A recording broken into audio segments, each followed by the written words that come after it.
Dear students, welcome to my YouTube channel intent coaching classes. हमारा binomial theorem chapter चल रहा है। इसके पहले वाली वीडियोस में हमने बायनॉमियल का पूरा कंसेप्ट कर लिया है। आज हम इसके एमसीक्यू स्टार्ट करेंगे। अगर आपने वो वीडियोस नहीं देखी तो उसका लिंक डिस्क्रिप्शन में दिया हुआ है। एमसीक्यू करने से पहले आप कंसेप्ट को अच्छी तरह से कर लेना। और अगर आपने अभी तक टेलीग्राम चैनल भी ज्वाइन नहीं किया तो टेलीग्राम चैनल का लिंक भी डिस्क्रिप्शन में दिया हुआ है। जब भी हम एमसीक्यू करते हैं तो एक बार आप वीडियो को पॉज करके इन क्वेश्चन के आंसर खुद सोचा करो, ठीक। हमारा फर्स्ट सम है, if n is a positive integer then number of terms in the binomial expansion of x plus a की पावर n इज। ठीक है, ये तो हमारे पास स्टैंडर्ड रिजल्ट है कि अगर हमारे पास इस टाइप की बायनॉमियल है और n कोई भी हमारे पास पॉजिटिव इंटीजर है तो इसमें जो नंबर ऑफ टर्म्स होती है वो जितनी ये पावर है उससे एक ज्यादा होती है। मतलब इसमें जो नंबर ऑफ टर्म्स है वो n+1 होगी। तो इसका करेक्ट ऑप्शन है बी। हमारा सेकंड सम है, the sum of the coefficient in the binomial expansion of 1/x plus 2x इसकी whole power 6 is equal to.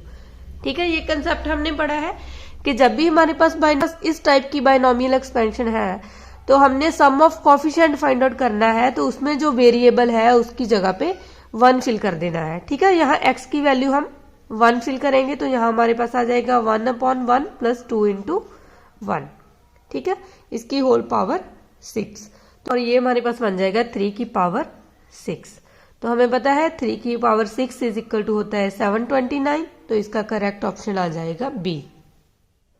हमारा थर्ड सम है, the middle term in the expansion of 10/x plus x/10 whole power 10 is. ठीक है, हमने ये पढ़ा है कि जब हमारे पास यहाँ n की वैल्यू इवन नंबर है तो उसमें जो मिडल टर्म होती है वो हमारे पास होती है n/2 प्लस 1th टर्म। ठीक है, और ओनली 1 मिडल टर्म होगी। तो n की जगह पे 10 फिल करेंगे, 10/2 प्लस 1। तो यहां से हमारे पास आ जाएगा 2 10 5, 5 प्लस 1 6। इसका मतलब जो 6 टर्म है वो हमारी मिडल टर्म है। तो T6 हमने फाइंड आउट करना है, इसको हम T5 प्लस 1 लिख सकते हैं। अब इसका जो फार्मूला होता है वो होता है NCR, n की वैल्यू 10 है, 10C5 NCR x की पावर n-r और y की पावर r। ठीक है, r की वैल्यू है 5। ये दोनों टर्म्स तो आपस में कैंसिल ही हो गए। ठीक है, यहाँ x की पावर 5 है, ऊपर भी x की पावर 5 है और ये दोनों भी आपस में कट गए। तो हमारे पास आ गया 10C5। तो हमारा करेक्ट ऑप्शन है ए। हमारा नेक्स्ट फोर्थ सम है, द कोफिशिएंट ऑफ x की power 49 in the product x-1, x-2, x-3 and so on x-50।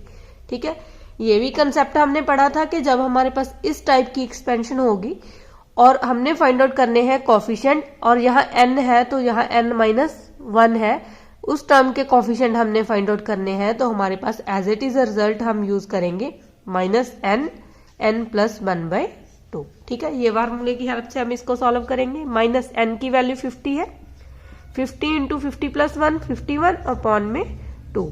तो ये आ जाएगा 25 माइनस के 25 इंटू 51, इन दोनों की मल्टीप्लाई करेंगे तो हमारे पास आ जाएगा -1275। ठीक है, तो हमारा करेक्ट ऑप्शन है सी। हमारा फिफ्थ सम है, the value of the sum NC1 square plus NC2 का whole square plus and so on NCn का होल स्क्वायर। हमने ये रिजल्ट पढ़ा था कि अगर हमारे पास NC0 इसका स्क्वायर प्लस NC1 इसका square plus and so on NCn। ठीक है, मतलब जितने भी बायनॉमियल कोफिशिएंट हैं उनके स्क्वायर का जो सम है वो इक्वल टू हमारे पास आता है 2NCn। ये रिजल्ट हमने पढ़ा हुआ है। इसकी पूरी एक्सप्लेनेशन जब बायनॉमियल ऑफ अ कोफिशिएंट वाली वीडियो जिसमें हमने पूरा बायनॉमियल के कोफिशिएंट का कंसेप्ट किया है, ठीक है, उसमें हमने ये रिजल्ट पढ़ा है। अब हमें चाहिए वैल्यू NC1 से लेके NCn तक। तो हम इसको किस तरह लिख सकते हैं, देखो NC0 को हम 1 का स्क्वायर लिख सकते हैं, ये एज इट इज आ जाएगी बाकी सभी की सभी term plus and so on NCn का square is equal to 2NCn। ठीक है, 1 का स्क्वायर आ गया हमारे पास 1, और 1 को हम इस साइड ले आएंगे तो यहाँ हमारे पास बन जाएगा 2ncn माइनस के 1। ठीक है, ये इधर आ जाएगा और इन टर्म्स का जो सम है वो हमारे पास आ जाएगा 2ncn माइनस 1। तो इसका करेक्ट ऑप्शन आ जाएगा डी। 6 सम है the term independent of x in the expansion of this. ठीक है, हमने इंडिपेंडेंट टर्म फाइंड आउट करनी है। हमें पता है हम इसकी जनरल टर्म लिखेंगे, वो हमारे पास आ जाएगा NCR x की पावर n माइनस आर और y की पावर r। ठीक है, 10CR, तो यहाँ हमारे पास आ जाएगा x की पावर 10 माइनस आर, और इसको लिख सकते हैं -1 की power r upon 1 upon x की पावर r। ठीक है, ये r वाली टर्म ऊपर चली जाएगी, 10CR -1 की पावर r, और यहाँ से हमारे पास आ जाएगा x की पावर 10 माइनस आर, और ये वाली r भी ऊपर जाके माइनस की हो जाएगी। ठीक है, तो हमने term independent of x find out करनी है। इसका मतलब जो x की पावर है वो इक्वल टू 0 आ जाएगी। तो 10 minus 2r is equal to 0, minus 2r is equal to -10, और r की वैल्यू हमारे पास आ गई 5। इसका मतलब जो हमारे पास टर्म है वो क्या आ जाएगी, टर्म होती है हमारे पास tr+1। इसका मतलब टर्म हमारे पास बन जाएगी r+1 यानी कि 5 + 1 6 टर्म। तो इसका करेक्ट ऑप्शन आ जाएगा ए। हमारा 7th सम है evaluate 10C1 + 10C2 + 10C3 + and so on 10C10। ठीक है, तो हमने ये रिजल्ट पढ़ा हुआ है कि अगर NC0 + NC1 + NC2 + and so on NCn, मतलब sum of all binomial coefficient equal to होता है 2 की पावर n। ठीक है, और यहाँ हमारे पास 1 से स्टार्ट होते हैं, इसका मतलब NC0 हमारे पास 1 होता है, तो इसको हम दूसरी साइड ले जाएंगे तो NC1 + NC2 + and so on NCn। इसका रिजल्ट हमारे पास बन जाता है 2 की पावर n माइनस 1। ठीक है, यहाँ n की वैल्यू हमारे पास 10 गिवन है, तो इसको हम लिख सकते हैं 2 की पावर 10 माइनस 1। ठीक है, 2 की पावर 10 हमारे पास होता है 1024 माइनस 1, इसका आंसर आ जाएगा 1023। तो इसका करेक्ट ऑप्शन है ए।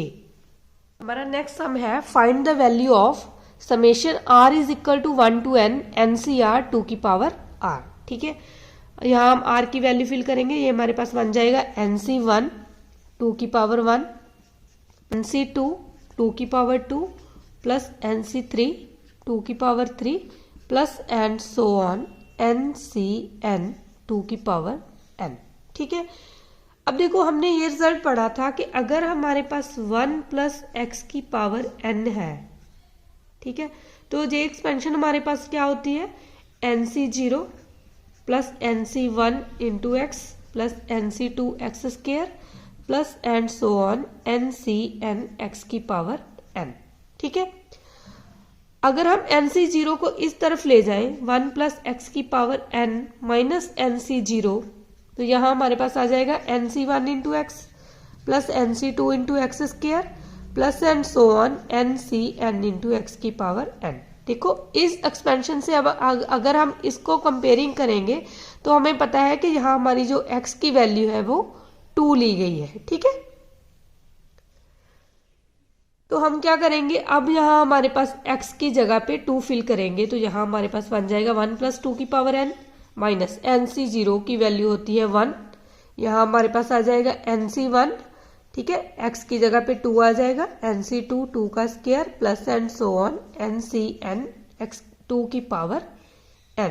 ठीक है, ये हमारे पास बन गया 1 + 2 3 की पावर n माइनस 1। तो यही हमने फाइंड आउट करना था कि इस रिजल्ट की वैल्यू किसके इक्वल आ गई, 3 की पावर n माइनस 1। तो हमारा करेक्ट ऑप्शन आ जाएगा ए।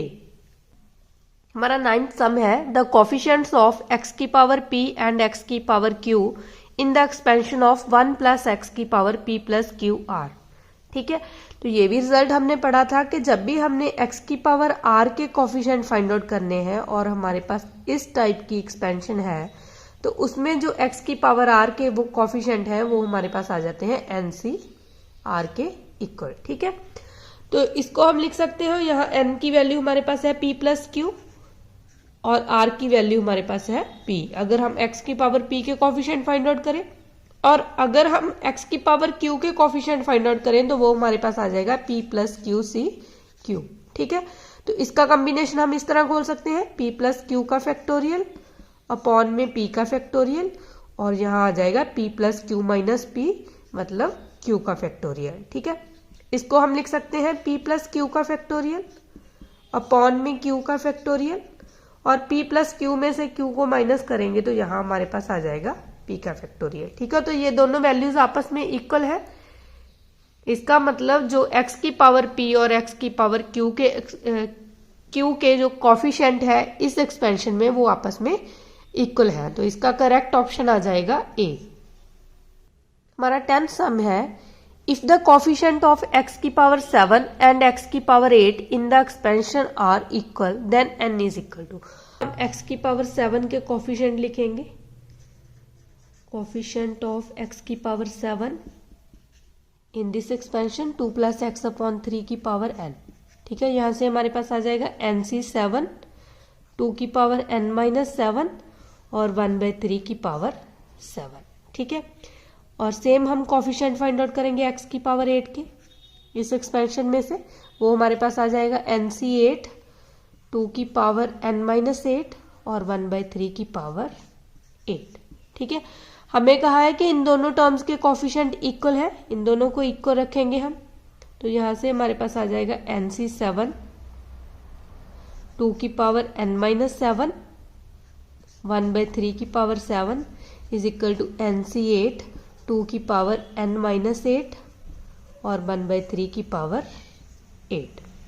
ठीक है, अब देखो हम इसको यहाँ ले आएंगे, 2 की पावर है n माइनस 7 और 1/3 की पावर है 7, और ये हमारे पास आ जाएगा 2 की पावर n माइनस 8 और 1/3 की पावर 8। इसको हम लिख सकते हैं NC8 अपॉन NC7।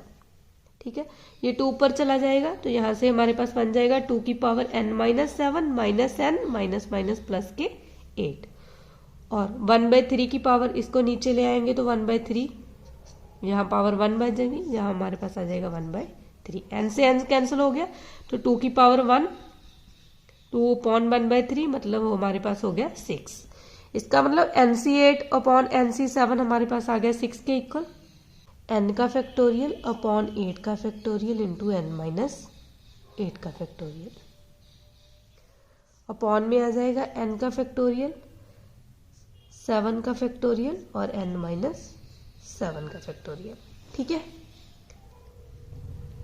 यहाँ से n और n कैंसिल हो गया, यहाँ से 8 कॉमन आ जाएगा और 7 का फैक्टोरियल कैंसिल हो सकता है। ठीक है जी, क्योंकि हम 8 फैक्टोरियल को 8 इंटू 7 फैक्टोरियल लिख सकते हैं, और यहाँ से हमारे पास n माइनस 7 कॉमन आ जाएगा और इसमें इसके अंदर बचेगा n माइनस 8 का फैक्टोरियल, वो भी इससे कैंसिल हो जाएगा और हमारे पास बच जाएगा only n minus 7 upon 8 equal to 6, और यहाँ से n हमारे पास आ जाएगा 8 6 जा 48 प्लस 7 आ जाएगा 55, तो n की वैल्यू आ गई 55, तो यहाँ से b हमारा करेक्ट ऑप्शन आ जाएगा।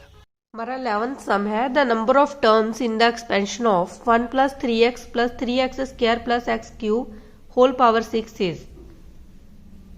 हमें पता है कि ये हमारी 1 प्लस x की पावर 3 इसकी एक्सपेंशन है। ठीक है, और इसकी होल पावर है 6, तो ये हमारे पास बन जाएगा 1 प्लस x की पावर 18। ठीक है, तो इसमें जो नंबर ऑफ टर्म्स है वो हमारी बन जाएगी 18 प्लस 1 19, तो हमारा करेक्ट ऑप्शन आ जाएगा सी। हमारा 12th सम है, if the coefficient of 5th and 6th term in the expansion of this are equal then n is equal to. ठीक है, तो ये भी रिजल्ट हमने पढ़ा हुआ है, जब भी हमारे पास ये टर्म दी है और हमने इस तरह टाइप की एक्सपेंशन है तो उसमें हमने कोफिशिएंट फाइंड आउट करने हैं, तो वो हमारे पास होते हैं NCR माइनस 1। ठीक है, अगर t 5th के कोफिशिएंट की बात करें तो यहाँ हमारे पास आ जाएगा NC4, और t 6 का कोफिशिएंट देखेंगे तो वो हमारे पास बन जाएगा NCR माइनस 1, 6 माइनस 1 हमारे पास आ जाएगा 5। अगर ये दोनों कोफिशिएंट की वैल्यू हमारे पास इक्वल है तो हमने ये रिजल्ट पढ़ा था कि ऐसी टर्म में जहां तो जो हमारा n है वो इन दोनों के सम के इक्वल होता है, मतलब n की वैल्यू 9 आएगी। ठीक है, और जहां जो हमारा ये r और s की वैल्यू होती है ये आपस में इक्वल होती है। ठीक है, ये रिजल्ट हमने पढ़ा था कि अगर NCR और NCS आपस में इक्वल है, या तो n की वैल्यू R प्लस S के इक्वल होगी, अदरवाइज R और S आपस में इक्वल हो सकते हैं। ठीक है, इन दोनों में से कुछ भी हो सकता है। तो यहाँ हमें पता है 4 और 5 तो हम इक्वल तो लिख नहीं सकते इन दोनों को, तो यहाँ हमारे पास n की वैल्यू आ जाएगी 4 + 5 = 9। तो इसका करेक्ट ऑप्शन आ जाएगा C। हमारा 13th सम है, if n is a rational number which is not a whole number then number of terms in 1 + x की होल पावर n जब x का मॉड लेस देन 1 है इज। ठीक है, तो हमने ये रिजल्ट पढ़ा था कि जब हमारे पास इस टाइप की एक्सपेंशन होगी और n की कोई भी रैशनल नंबर होगी, ठीक है, जहाँ कोई नेगेटिव नंबर होगा, तो उसमें हमारा जो x का मॉड है वो लेस देन 1 होता है, और इसमें ऑलवेज जो नंबर ऑफ टर्म्स होती है वो इनफाइनाइट होती है। ठीक है, तो इसका करेक्ट ऑप्शन आ जाएगा C। हमारा 14th सम है, द टर्म कंटेनिंग x की power 3 in the expansion of x - 2 y की पावर 7। ठीक है, फर्स्ट हम इसकी जनरल टर्म लिखेंगे, वो हमारे पास आ जाएगी 7CR x की पावर n - r और y की पावर r। हमें चाहिए टर्म x की पावर 3, इसका मतलब यहाँ x की पावर 7 - r की जगह पे क्या आना चाहिए 3। तो 7 - r को हमें इक्वल टू 3 फिल कर लेंगे, तो यहाँ से हमारे पास -r = 3 - 7 और -r = -4 और r की वैल्यू हमारे पास आ जाएगी 4। ठीक है, अगर r की वैल्यू 4 है तो हमें पता है हमारी जो टर्म होती है वो r + 1 होती है, तो हमारी टर्म आ जाएगी 4 + 1 5th टर्म। ठीक है, तो इसका करेक्ट ऑप्शन आ जाएगा C। अगर हमने 5th टर्म फाइंड आउट करनी होती तो हम यहाँ r की वैल्यू 4 फिल करते और इस टर्म को सिंप्लीफाई कर देते। हमारा नेक्स्ट सम है, sum of the coefficient in the expansion of ax + by whole power n। ठीक है, तो हमने पढ़ा है कि जब भी हमने सम ऑफ कोफिशिएंट फाइंड आउट करना है तो जितने भी वेरिएबल है उनकी जगह पे 1 फिल कर देना है। यहाँ हम x और y की जगह पे 1 फिल करेंगे, तो ये हमारे पास बन जाएगा a + b की पावर n। ठीक है, तो इसका करेक्ट ऑप्शन आ जाएगा B। हमारा 16th सम है, the total number of terms in the expansion of x + a की पावर 51 - x - a की पावर 51। ठीक है, हमने कहा पढ़ा है जब भी हमारे पास इस टाइप की टर्म दी हुई है और बीच में माइनस का साइन है और हमने number of terms find out करनी है, रिजल्ट हमारे पास होता है n + 1/2 का ग्रेटेस्ट इंटीजर। ठीक है, n की वैल्यू 51 है, 51 + 1/2 का ग्रेटेस्ट इंटीजर, तो ये हमारे पास बन जाएगा 52.2, तो ये आ जाएगा 26। तो हमारा करेक्ट ऑप्शन आ जाएगा C। हमारा नेक्स्ट सम है, the sum of the series r = 0 to 10 20CR is. ठीक है, तो हमने ये रिजल्ट एज इट इज पढ़ा हुआ है कि हमारे पास जब भी इस टाइप का सम है, देखो हम इसकी एक्सपेंशन खोलेंगे तो ये हमारे पास बन जाएगा 20C0 20C1 plus and so on 20C10। ठीक है, तो हमने ये रिजल्ट पढ़ा था कि जब हमारे पास NC0 NC1 plus and so on NC n/2 in terms का सम होगा, मतलब यहाँ हमारे पास इसका हाफ हो रहा होगा, n को हम 2 से डिवाइड करेंगे तो वो 10 आ गया ना, 20 को अगर 2 से डिवाइड करेंगे। ठीक है, तो इस टर्म का जो सम है वो इसका फार्मूला हमारे पास होता है 2 की power n - 1 plus half NC n/2। As it is आपने ये रिजल्ट याद रखना है, तो इसमें हम वैल्यू फिल कर देंगे। 2 की पावर n की वैल्यू हमारे पास 20 है, 20 - 1 आ जाएगा 19 प्लस हाफ 20C। ठीक है, यहाँ हमारे पास आ जाएगा 10, तो इसका करेक्ट ऑप्शन आ जाएगा C। हमारा नेक्स्ट सम है, the number of terms in the expansion of a + b + c + d इसकी होल पावर 5 इज। हमको हम किस तरह सॉल्व कर सकते हैं इसको, हमें पता है इसका फार्मूला हमने पढ़ा था n, और जितनी नंबर ऑफ टर्म्स है उनको लिख लेना है n प्लस यहाँ 4 है -1 c 4 - 1।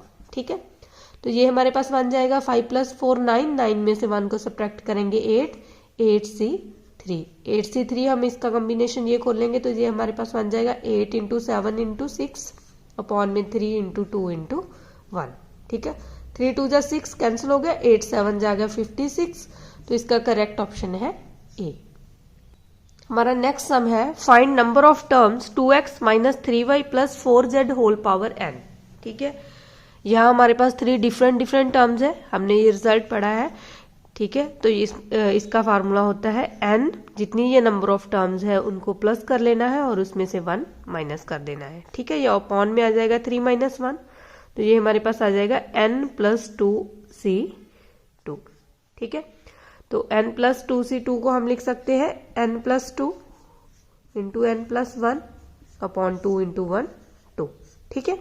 तो इसका करेक्ट ऑप्शन आ जाएगा ए। हमारा 20th सम है, in the expansion 1 + x⁴ 100 find the sum of the coefficient of odd power of x, ठीक है। तो हमें पता है कि जब हमारे पास ये वाली एक्सपेंशन है और हमने इसमें सम ऑफ कोफिशिएंट फाइंड आउट करना है, तो हमने x जो भी वेरिएबल है उसकी जगह पे 1 फिल कर लेना है, और यहाँ x वेरिएबल है, x की जगह पे 1 फिल करेंगे तो हमारे पास सम ऑफ कोफिशिएंट आ जाएगा 2 की पावर 100, ठीक है। और अब हमने फाइंड आउट करना है sum of coefficient of odd power of x। इसका मतलब हमें पता है इसमें अगर हमारे पास ये सम ऑफ कोफिशिएंट है, इसमें हाफ टर्म्स हमारी ऑड होती है और हाफ टर्म्स इवन होती है, तो इसको 2 से डिवाइड करेंगे तो हमारे पास sum of coefficient of odd terms आ जाएगा 2 की पावर 100, ये वाली 1 पावर ऊपर जाके माइनस हो जाएगी 2 की पावर 99, ठीक है। तो इसका करेक्ट ऑप्शन आ जाएगा बी। आज के लिए हम इतना ही करेंगे। अगर आपको मेरी वीडियो पसंद आई है तो लाइक करना और अपने फ्रेंड्स के साथ शेयर भी करना। अगर आप मेरे चैनल पे नए आए हो तो चैनल को सब्सक्राइब करना मत भूलना।